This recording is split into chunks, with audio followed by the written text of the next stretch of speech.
So this is, so what's the next on your plate?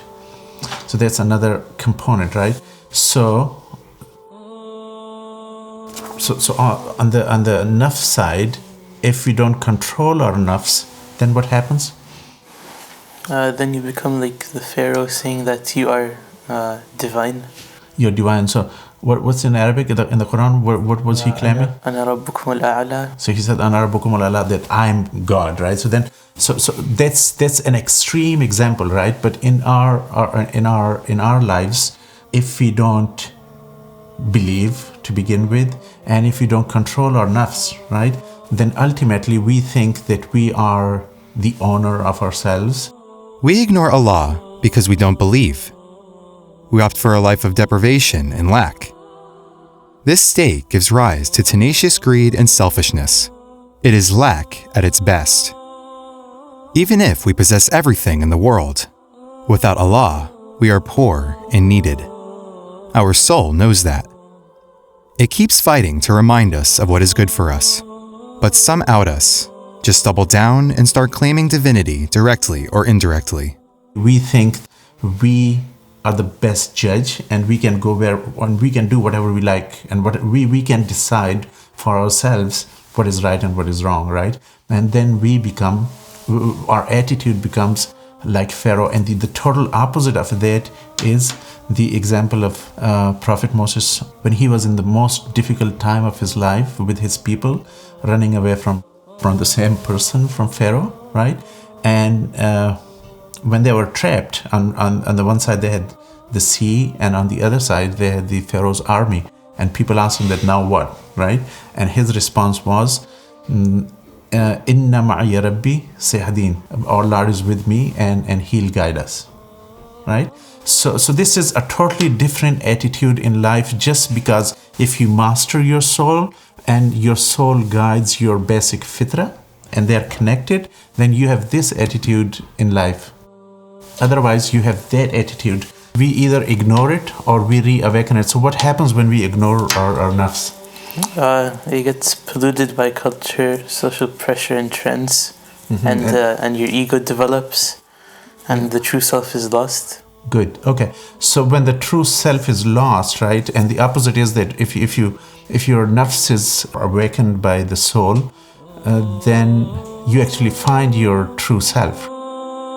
So the prime example of those who have found their true self, we can easily say that Prophet Moses is one example, right? And those who don't reawaken their self, and those who ignore their self, the extreme example is of Pharaoh, right?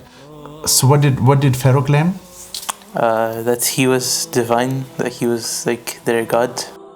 One of the famous verse from Rumi is that nafse mahum kamtaras fir'aunis, like my nafs is not less than a pharaoh, right?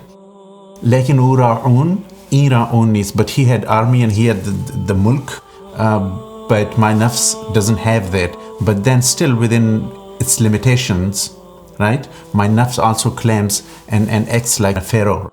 If I ignore it, right? If I don't reawaken my fitra. One claim from Pharaoh was that Ana rabbukumul a'la. What was another claim for him?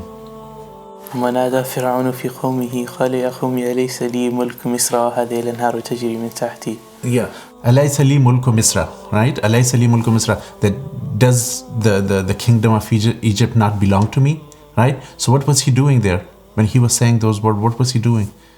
Showing off. He was claiming ownership, right? He was claiming ownership of something which didn't belong to him, right? So same is the case with those who are in that movement of Mera Jism Meri Marzi.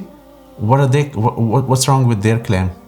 They claim they own their body. They're also claiming ownership, right? So Pharaoh was claiming ownership, and they are claiming ownership. They're similar words, but it's just limited to your control. You think that you own this body. Similarly, Pharaoh thought that he owned Misr. The reality of the whole human story is that we own nothing but our nothingness. We have nothing to lose, neither what we consider as our property, nor our wealth and other possessions. When we embrace this ego antidote, we come face to face with what we are. Nothing. Once we enter that place, we find the love of Allah residing in our heart. The very contemplation of Allah yields a homely feeling with the nostalgic sense of being close to Allah. This is the moment you will experience the overwhelming beauty of solitude and contentment because you are not alone. Nothing feels like being close to Him. This is the one time you will know what it means to be alive. Right?